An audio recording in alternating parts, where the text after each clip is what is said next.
और real money games पर पूरी तरह से रोक लगाने के लिए है। अगर संसद में ये बिल पास हो गया तो ये सभी मनी बेस्ड ऑनलाइन गेम्स पर रोक लग जाएगी, चाहे गेम स्किल वाले हों या चांस वाले, जैसे ड्रीम 11, रमी, पोकर, ये सब जैसे प्लेटफॉर्म होते हैं ना, इन पर थोड़ी चोट होगी।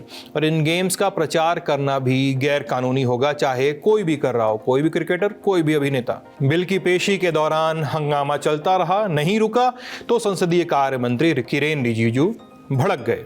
कहा कि जब से मॉनसून सेशन शुरू हुआ है ये लोग नारे ही लगाते रहते हैं। थोड़ी देर में सदन की कार्रवाई 2 बजे तक के लिए स्थगित हो गई। सेशन शुरू हुआ, इस तरह का नारा ये लगाते रहते हैं और 3 दिन से कैप्टन शुभांशु शुक्ला को सम्मानित करने के लिए, चर्चा के लिए बिजनेस में लिस्ट तय किया गया है। ये बहुत दुख की बात है।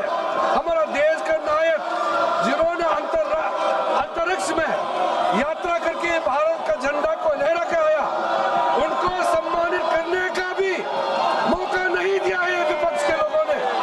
ये बहुत ही शर्मनाक बात है। आप लोग बाहर में जाकर के आप देखिए कितना खराब लगता है आपका ये हरकतें, दुनिया हंसता है। अब स्कूल के बच्चे भी बोलने लग गए हैं कि मेंबर्स ऑफ पार्लियामेंट ऐसा बिहेव करता है क्या?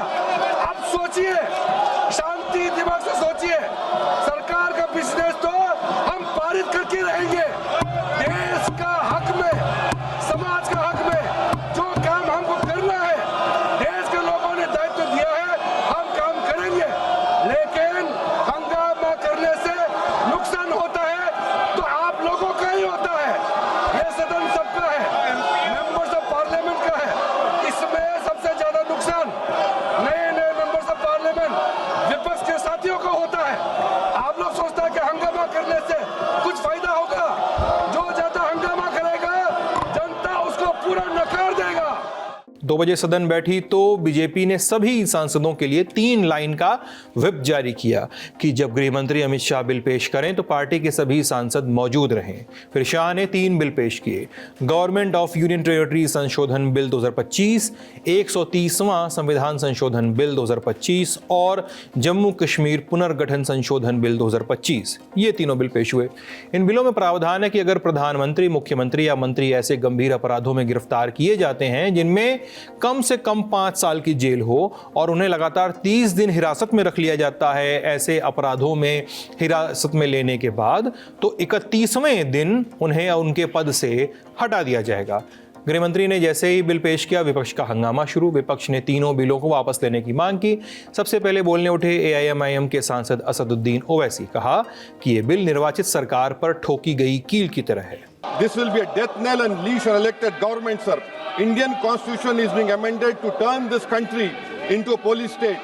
BNS 152, the Home Minister promised in this house that sedition would not be used.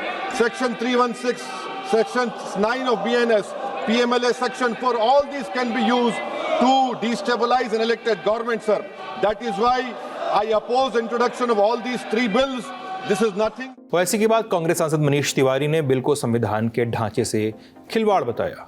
Bharat का संविधान का जो मूलभूत ढांचा है वो ये कहता है कि कानून का राज होना चाहिए।